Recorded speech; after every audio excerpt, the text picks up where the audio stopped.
ayyuwaffiqhum lil a'mali shalihah wa ayyaghfir lahum dhunubal madiyah wa ma qad yaqau minhum fil mustaqbal bi ilhamihim at-taubah minha.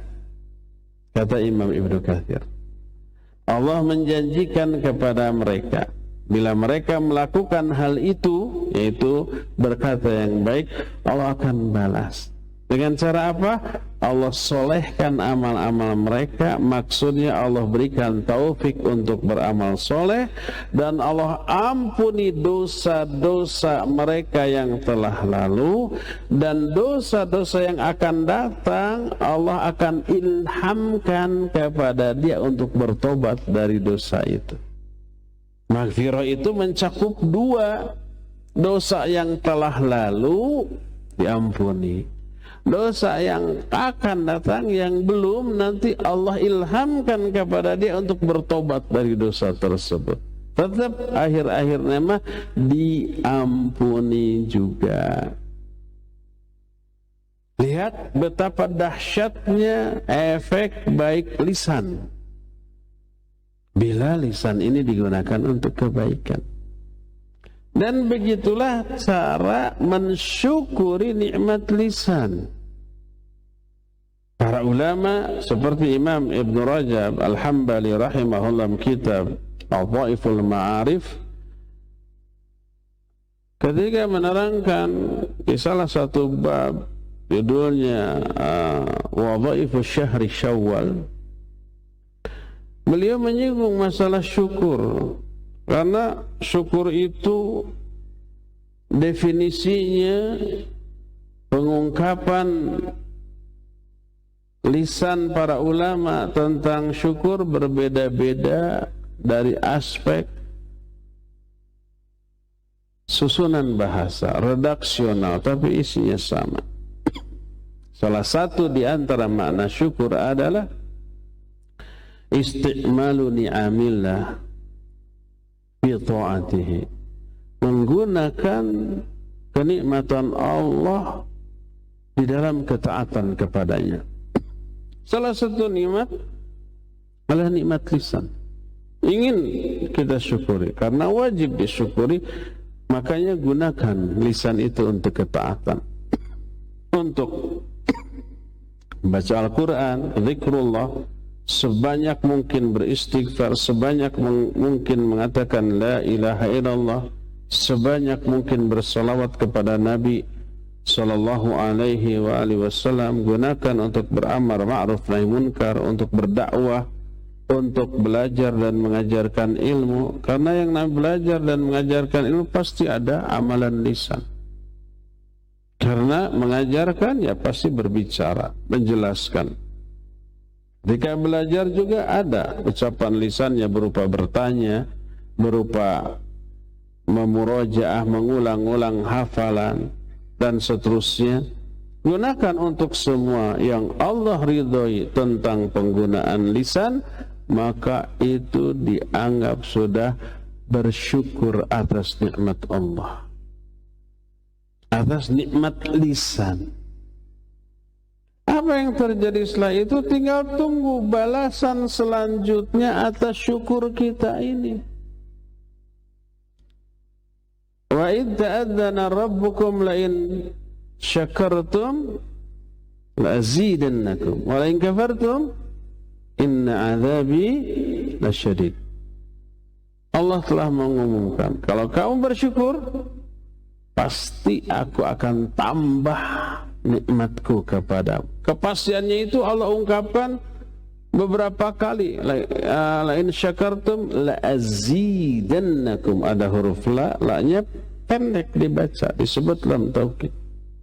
Jangan dibaca la azidannakum. Oh, kalau begitu terbalik. Kalau kamu bersyukur Allah tidak akan nambah nikmatmu. Begitu. Kalau la-nya dibaca panjang, harus pendek. La azidannakum. La-nya lam taukid, pasti. Ditambah dengan ada huruf nun taukid tsaqilah di akhirnya. Tadinya azidu, la azidukum. Tapi karena masuk huruf nun, la azidannakum. Pasti. Kepastian Allah tegaskan. Siapa yang bersyukur? Pasti Allah tambah nikmat.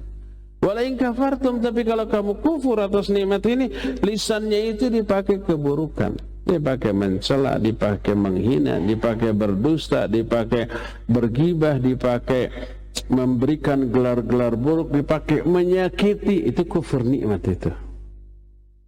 Inna azabi lasyadid. Ingat, azabku super pedih, sangat pedih.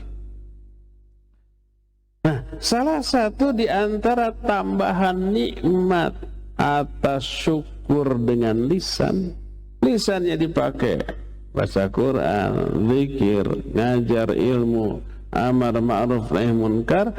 Itu tuh nikmat tambahan. Allah berikan taufik, berikan hidayah untuk beramal soleh. Allah ampuni dosa-dosanya, Allah berikan pahalanya, Allah angkat derajatnya. Kan tadi dalam hadis tadi dikatakan bahwa zikrullah itu, ini salah satu amal lisan, paling mengangkat derajat kalian ke level yang sangat tinggi dunia akhirat itu.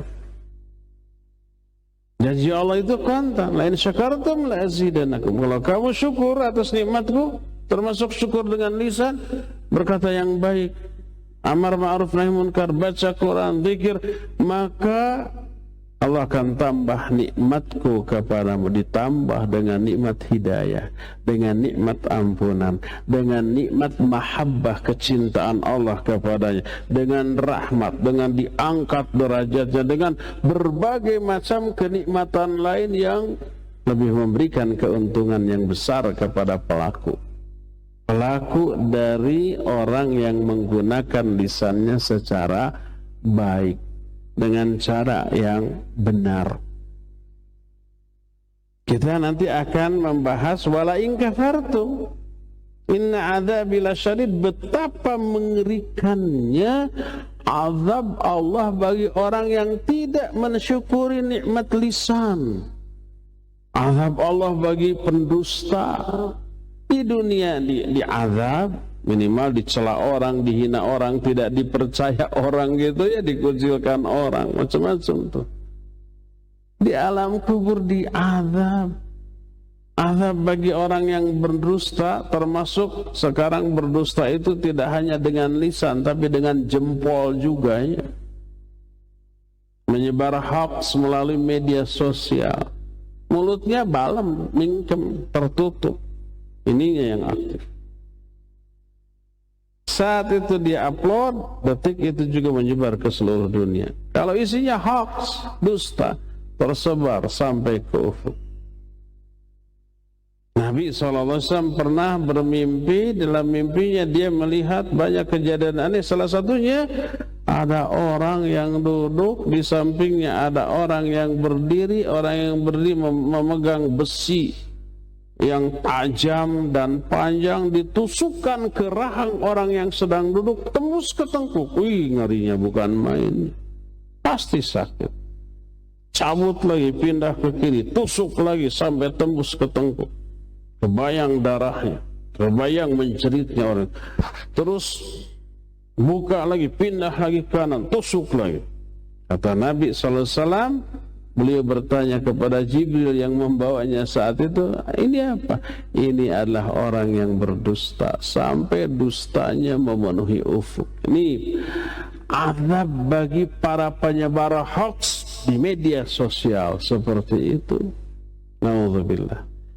Ini inna azabi lasyadid, orang yang kufur atas nikmat lisan, nikmat jempol juga gitu ya, dipergunakan untuk berdusta, dipergunakan untuk mencela, menghina. Azabnya dunia, alam kubur sampai di akhirat lasyadid, benar-benar sangat dahsyat.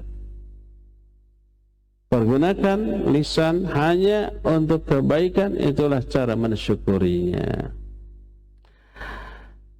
Adapun kalau menggunakan lisan untuk keburukan, ini disebut dengan sebutan afatul lisan.